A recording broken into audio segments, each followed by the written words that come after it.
अब से हम किसी नेता को वोट नहीं करेंगे। कोई किसी काम का नहीं है।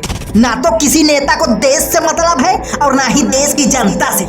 सिर्फ अपनी जेब भरते हैं। अब हम खुद चुनाव लड़ेंगे और प्रधानमंत्री बनेंगे। प्रधानमंत्री बनके चौतरफा इतना विकास करेंगे कि एलियन लोग हमारे साथ पॉडकास्ट करेंगे और पूछेंगे कि एक इंसान 5 साल में इतना विकास कैसे कर सकता है जितना सृष्टि बनाने वाले ब्रह्मा जी नहीं कर पाए। ऐसा क्या कर दोगे भैया, जरा हमें भी बताओ। सब कुछ ऑटोमेटिक कर देंगे। जैसे कि जनता को वोट देने पोलिंग बूथ जाना पड़ता है चमचमाती धूप में लाइन लगाने, तो हम वोट का सिस्टम ही खत्म कर देंगे। आजीवन अपने आप को प्रधानमंत्री घोषित कर देंगे। जनता की एक समस्या खत्म ऑटोमेटिक। मतलब जनता को अपना नेता चुनने का भी अधिकार नहीं दोगे? हाँ, तो कौन सा जनता किसी योग्य प्रत्याशी को वोट देती है? घूम घुमा के सब वही अपने जात बिरादर धर्म यही सब देख के तो वोट करते हैं, भले ही वो कितना ही महाभ्रष्ट लंठ गंवार हो। अच्छा भैया, मान लो अगर आप प्रधानमंत्री बन गए तो लोगों को रोजगार क्या दोगे? रोजगार सबको अपने प्रचार प्रसार में लगा देंगे दिहाड़ी पे। होल्डर पोस्टिंग बैनर पूरा ब्रह्मांड के कोने कोने में टंगवाएंगे। सृष्टि के किसी भी कोने में कोई क्षुद्रग्रह भी है ना, वहां भी हमारा पोस्टर बैनर 15 बाई 20, 50 बाई 100 का टंगेगा।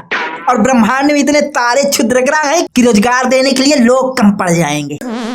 चलो मान लो ब्रह्मांड के कोने कोने में इन सबको काम धाम पे लगा दिया, लेकिन ये बताओ ये खाएंगे क्या? इनकी शिक्षा इलाज इन सब का क्या? तुम लोग हो भट्ट गंवार, तुम हमको ये बताओ पूरी पृथ्वी में करोड़ों अरबों जीव हैं। हाँ है तो। अब ये बताओ फिर इनमें से कौन कौन स्कूल जाता है, कौन अस्पताल बनवाता है, कौन खेती बाड़ी करता है, कौन सा जीव? हाँ बताओ। ये तो सिर्फ इंसान ही करता है। हाँ, सिर्फ इंसान। अब ये बताओ सबसे ज्यादा दुखी, परेशान, डिप्रेस्ड कौन रहता है इन करोड़ों में से? इंसान खुद तो परेशान रहता है, साथ में इन करोड़ों जीवों को भी परेशान किए रहता है। कभी डाल पर बैठे तोता मैना को देखो, हंस और हंसनी को देखो, प्रेम में फंसे हुए कुत्ता और कुतिया को देखो। बिना शादी ब्याह के भी कितना प्यार और कितना खुशहाल हैं। और वहीं दूसरी तरफ सुनिए जी, राशन बट रहा है, लाना नहीं है क्या कि खत्म हो जाएगा फिर जाओगे? पिछला महीना भी तुम लेट लपेट गए थे, वही में बाद में फिर वही बचा कुछ सड़ा गला लाए थे। अरे यार धूप है, शाम को चले जाएंगे। हाँ, तुम कोमल कली हो, मुरझाई जाओगी ना। जाओ ले आओ चुपचाप, नहीं फिर खिलाएंगी बना के गरम। सत्तार आए के सब बैठ के गप्पा लड़ाते हैं, पता नहीं क्या कुछ काम है धाम नहीं है। या देखो, बीबी नहीं संभाल पा रहे और देश संभालेंगे। बीबी न संभाल पाने वाले ही देश संभालते हैं, इतिहास गवाह है इसका। और जो बीबी संभालते हैं वो खुद को नहीं संभाल पाते। अब तो हम चुनाव लड़के और जीत के दिखाएंगे तुम सबको। अरे कौन चुनाव लड़ रहा है? आओ चाचा आओ, आप ही के अनुभव की कमी थी। ये गजोधर भैया प्रधानमंत्री बन के देश बदलना चाहते हैं। देश कोई राघव चड्ढा थोड़े है जो पलक झपकते बदल जाएगा। देश को नेता नहीं क्रांतिकारी बदलते हैं। नेता लोग तो पहले भी प्रधानमंत्री बनने के लिए देश के 2 टुकड़े कर दिए।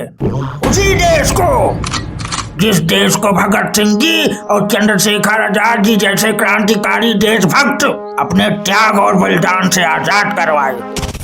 और रही बात इनकी, तो इस समय से चड्ढी बनियान बदलने यही बहुत बड़ी बात है। पापा अभी तक आप गए नहीं, मम्मी कह रही है जाके चुपचाप लाइन में लग जाओ, नहीं आपकी लंका लगा देंगी वो। अरे बेटा, पापा तुम्हारे प्रधानमंत्री बन के पूरे देश को लाइन लगाने वाले हैं और तुम इनको राशन की लाइन में लगवा रहे हो। पापा और प्रधानमंत्री अब जाएगा कि लात भूसा खाएगा? साला एआई के जमाने में आज भी 80 करोड़ अनाज के लिए लाइन में लग रहे हैं। पता नहीं हम कब प्रधानमंत्री बन के ये सब बदलेंगे। देश को उन्नत बनाने के लिए जरूरी नहीं कि प्रधानमंत्री ही बनो। एक अच्छा समझदार कर्मठ और जिम्मेदार नागरिक बन के भी देश बदला जा सकता है। चाचा तो आज बहुत ज्ञानडू बन रहे हैं। लगता है चाचा खुद ही नेता बनेंगे। अरे चाचा चमन प्रास खाते हैं भाई। चाचा आप कहना क्या चाहते हो? हम लोग निकम्मे हैं? हमारा देश निकम्मा है? हाँ हो निकम्मे। दो जवाब तुम पहले हमारी बात का। चलो बताओ, दुनिया का सबसे धार्मिक देश कौन है? पता नहीं। और सबसे ज्यादा गरीब लोग कहाँ हैं? पता नहीं। जब तुम्हें कुछ पता नहीं तो सुनो कान खोल के फिर कि काहे देश पीछे है। दुनिया की टॉप 100 यूनिवर्सिटी में भारत की 1 यूनिवर्सिटी नहीं है, जबकि टॉप 100 मंदिर मस्जिद में ज्यादातर सब भारत की हैं। मंदिर है 6.5 लाख के करीब और मस्जिद 3 लाख के करीब, और यूनिवर्सिटी सिर्फ 1057। अब बताओ, जहाँ के लोग शिक्षित नहीं हैं वहाँ विकास कैसे होगा? ग्लोबल हंटर इंडेक्स 123 देशन में 102 स्थान पर, हैप्पीनेस इंडेक्स 116वें स्थान पर। और मजे की बात पता है कहाँ है? सबसे ज्यादा पूजा पाठ हमारे देश में, सबसे ज्यादा भगवान, सबसे ज्यादा मुल्ला मौलाना हमारे देश में।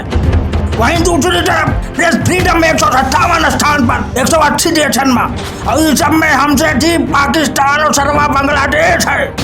सबसे ज्यादा धार्मिक हम, सारे भगवान हमारे पास, और भूखमरी कंगाली के कगार पर हम। और वहीं दूसरी तरफ फिनलैंड, जहाँ कोई भगवान नहीं, नास्तिकों का देश, खुशहाली में नंबर 1। और हमारा देश काहे में नंबर 1 है जानते हो?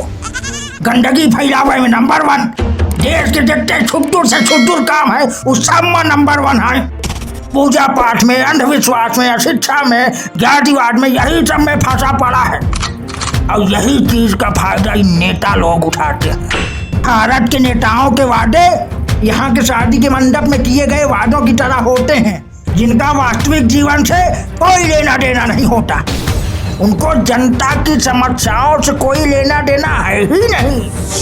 उनको तो बस अपनी जेब भरना है, जेब। सब सरवा बारी बारी से लूट रहे हैं। आज भारत के हर विभाग में घूस का रेट फिक्स है। बिना घूस दिए कोई काम होता ही नहीं। और घूस देता कौन है? हम ही लोग। तो फिर हमें ये बताओ, देश बदलने के लिए प्रधानमंत्री बनना पड़ेगा कि एक पढ़ा लिखा समझदार जिम्मेदार नागरिक? नहीं बनना हमें प्रधानमंत्री।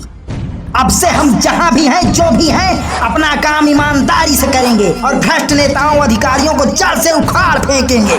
जहां भी अपराध, अन्याय, भ्रष्टाचार देखेंगे आवाज उठाएंगे, अपने हक, अपने अधिकार के लिए लड़ेंगे, उखाड़ फेंकेंगे हर एक उस चीज को जो हमारे देश के विकास में बाधा बन रही है। और हम तुमको उखाड़ फेंकेंगे यहाँ से।